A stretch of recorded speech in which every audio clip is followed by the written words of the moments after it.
levels 2 and 3, a total of 18 units. You can see right here the proposed elevations of the building, a little bit more of a modern look. Kind of some balconies here. It'll be, we're asking for a height of 33 feet. 33 feet isn't allowed height in the C2 zoning. However, as you know, the site is pretty small. So there's certain setbacks county or city code requires. So we have a lot of what are called waivers, or asking to deviate from those separation, those setbacks. So by way of example, 33-foot tall building required next to residential use. They call it 3-to-1 setback, meaning for basically every foot you go, every foot you develop, 3 feet back. So in this case, a 33-foot building would require a 99-foot setback because we're next to residential. Obviously, the lot's not even, 90. The lot's probably only 100 feet. Is that for First Street or Bonanza? So it's Is that a And weird just next to it's because we're next to residential here, so it's basically this right here that triggers the 33-foot setback because these are residential. So the front part of the Oh, building. where's the main entrance? Is that Bonanza, supposed to be Bonanza? No, that's supposed to be First Street. That's going to be That's Bonanza. on First Street? Yes, So that's on that, First that Street. is Right here, Bonanza. this is No, that's First. Or this is Bonanza, excuse me, this is Bonanza right here. So this is a front picture of the building, and that is going to be facing Bonanza. Bonanza, this Facing Bonanza. Correct, yeah. And that's gonna be, there's gonna be parking right there? So we're gonna have, there's 7 parking That's spaces close. here, and then an additional 12 or 11 or 12 underground here. For a total, you can see right here, this is going down, subterranean, additional parking. It's 7 up front, 12 downstairs, down, so per code, we're supposed to, by way of example, another waiver besides the Residential setbacks I told you about were 99 feet, where we have basically 1 foot on some areas and 10 feet over here. We also have then a request to reduce parking. Something like this would require 45 parking spaces. We're asking to do, I think, towards Bonanza. And this is the retail level on the first floor. And the people that live there are gonna park there? Under the building. Under the building. All everybody that Yes. lives there goes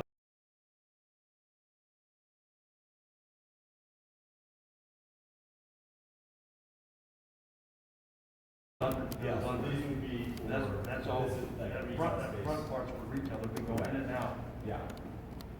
So which side is Bonanza again? This is facing Bonanza. This course, so first street would be In other words, just like a motel. right here.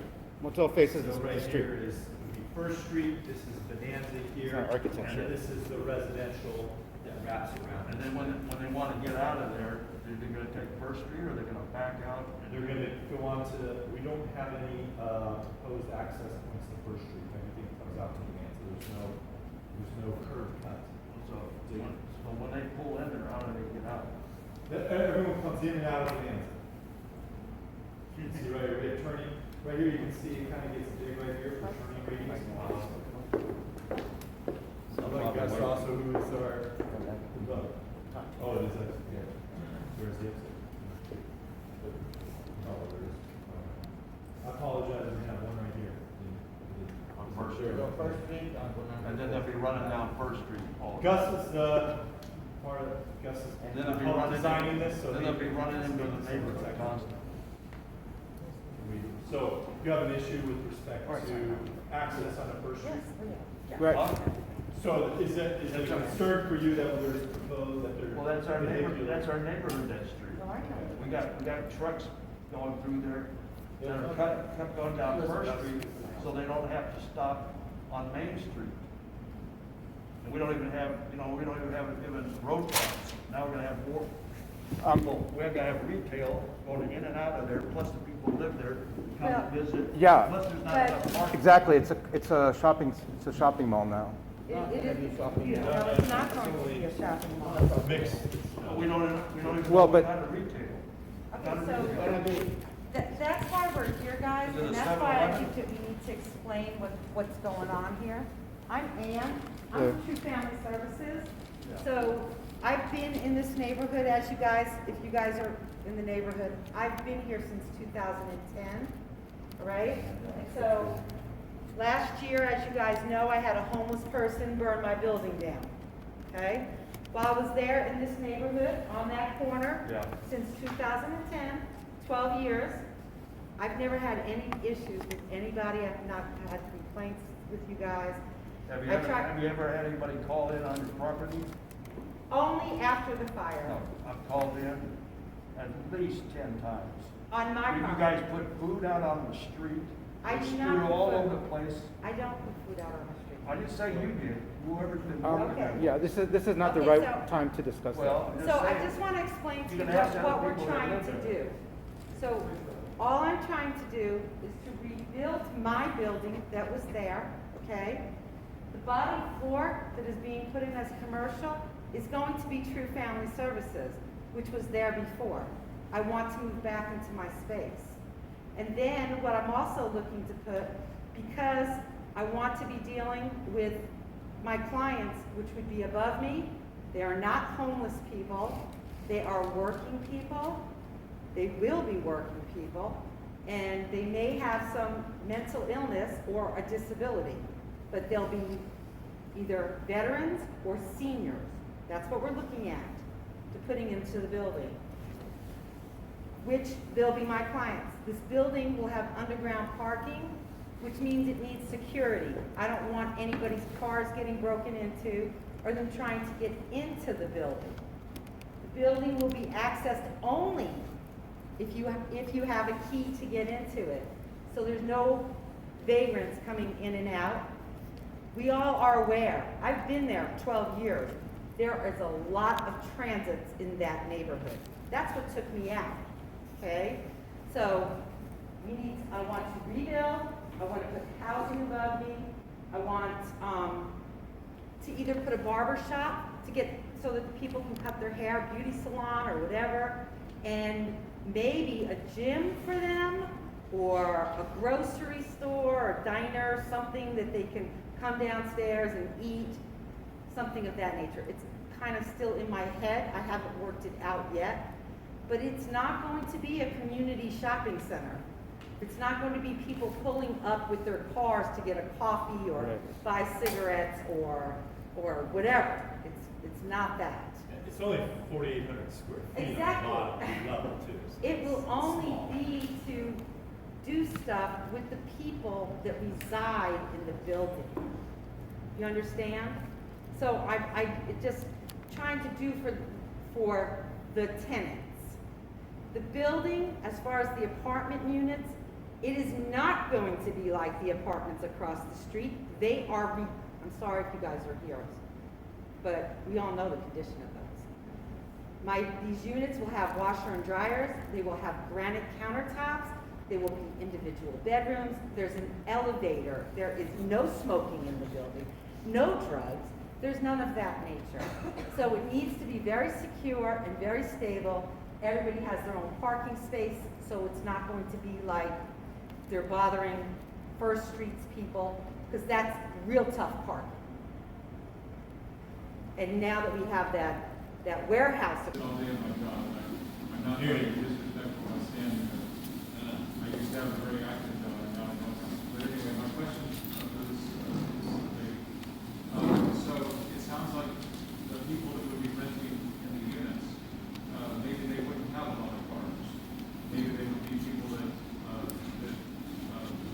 wouldn't be driving in and out. But the city doesn't care about that, because, I understand that, I understand the minimum for. but I feel the same way, they probably are not going to have. Yeah, so I just want to say from what I'm hearing, it doesn't sound like the demographic of people that would be renting would have a lot of cars anyway. We don't know that. They might have a bunch of jalopies. That's why We don't know. it would make sense to have a reduced number of parking spaces, but also the people going out of the parking lot, there wouldn't be a lot of traffic from the tenants, is what I'm getting to, is that? No, fact, I was thinking that I was going to get with Gus, who is the builder, and I was gonna get with him and see if we could put something underneath in one of those parking spots for bicycles. Because I think that many of the tenants there will probably be using bicycles. So, to keep your bike underneath the building in a parking spot secure. Everything is close. If you work downtown, if you just want to do entertainment downtown, it's close, and I don't think the car thing, transportation, the bus is right there, so. But we still have the 19 parking spaces that are required. How long is this meeting scheduled for? I'm sorry? How long is this meeting going on? We don't really have an end Okay. date, but I think usually an hour is like All right. kind of standard. I need to point out a couple things, so when you get a chance, give me a chance. Go ahead, sir. One thing, you were mentioning that there's tents. I just bought a rental property on Dula. I live in Colorado Springs. Come and have an open mind every day. And I think that's what everybody needs to do, is have an open mind and voice our concerns and have them addressed. To prevent it from being turned into, on the bottom floor, like a 7-Eleven that is a magnet for vagrants, for homeless Like people. Las Vegas Boulevard and Bonanza. What and who Yeah. wants to live next to can you that? put your promises in writing is what he's asking. Okay, so, you know what? I can promise you that as long as I am owner of the building, as long as me and my husband and my son are owners of the building, there will not be any 7-Eleven in, this particular building. Actually, 7-Eleven requires more parking, so we'll never have 7-Eleven. Oh, never say never. I've seen them in LA where that's not the case. Excuse me, this is Vegas, not LA. Vegas has So, let me put it this way, if a 7-Eleven or some type of convenience store comes in, they would have to apply for the use, because, as Gus said, the parking lot, they cannot just go right to business licensing and get So their, because so there's a you'd have to mechanism do a where they have to variance. come in and file a waiver for the parking. Yeah, you'd have to do a variance. Okay. So that Is there triggers any public way- hearing, so you would get notice, so it Is would there just. any way to put in the approved zoning change, if this is approved, some sort of restriction to prevent a convenience store or something like that would attract vagrants from being able to ever be able to rent space? We could certainly ask the planning commission and city That would be a good attorney, thing. on the record, can we agree to a condition, no convenience store? No convenience store or any type of business that would attract vagrants. You know, so let's say Like that a there's a smoke tax shop. accountant that wants to rent space. Great. A tax accountant office wants, That's not a bad idea, you know? You know, So I'm that trying, would be and I'm perfect. gonna tell you guys, I'm just an ordinary person, and I'm trying to figure out what's gonna be best for the people that are gonna be the tenants. versus So, a laundromat and or you know what, 7-Eleven. well, they don't need a laundromat, because they all have washer and dryer units in their unit. But what I'm saying is, after, Excuse me, since I am here on behalf of my owner, I need a minute to talk, all right? Ma'am? I'm not sure. Go ahead. Because, All right. I see two main problems with this. First, housing and urban development maintains certain standards through Federal Code of Regulation, Title 24, Part 51, okay? That's the standard that regulates noise and encroachment noise, studies that need to be provided regarding noise encroachment before a sensitive development can go forward, okay? So in accordance with noise exposure standards, in evaluating noise attenuation measures, these people have no attenuation measure. Whatever noise the street makes, whatever noise the underground parking makes, whatever noise the washing machines make, it's all gonna rumble through, especially into 606, and especially into his properties, which are the two adjoining properties. All right? So, we have not seen a single study, a single report, a single document that verifies that they've been building, or that they intend to build these structures in accordance with federal regulations. Now, if this is the case, then, and they do not come forward with some of this basically obligatory information, then for me to initiate a lawsuit, and a lawsuit in federal court, because it is a federal standard. So that's one thing I noticed. Now, the second thing I noticed is that the units are facing the street. Now, it makes absolutely no sense whatsoever to put doors a few feet away from Bonanza, setback or no setback. Additionally, at that orientation during the summer, the sun shines in the morning, shines in the south, and shines on the west directly on that structure. That's as horrible, as energy efficient that people could possibly invent. People are going to need to cool their houses in the summer and heat their houses in the winter. Okay, so there is no architecture here. Now, I'm not an architect, but I am, like I said, an aspiring lawyer. I'm a CSN, and I came up with just a proposed type of layout, so that rather than have one enormous erection, we have a two-story erection on Biltmore and a single-story erection on Bonanza and on First. This would give them sufficient units on this side and on this side for their inhabitants. They could put parking spaces in the center, and they could probably fit 20, 30 parking spaces easily. They could have space for a small pool, and then on the first side, they could have their administrative offices and some kind of store that they're so insistent on, okay? And they put the gate on First Street, that way it's gated, there's abatement of noises and abatement of climate with a center courtyard, okay? So that's an idea, it's an idea. But, and the last thing I wanted to say is that the main sticking point on this, I'll finish and you can take over. The main sticking point of all this, as far as I see it, is commercial, okay? She wants to press ahead with her commercial venture, and that's her prerogative. That's why we have city councils. But this is a residential neighborhood, and they have another zoning easement, another zoning grantor, which is their professional offices.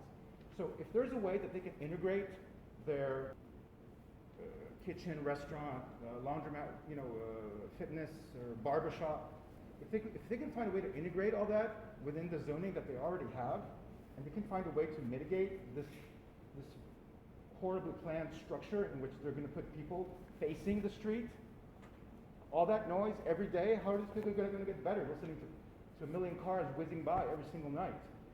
That's a recipe for disaster. And Mr. Moore knows it.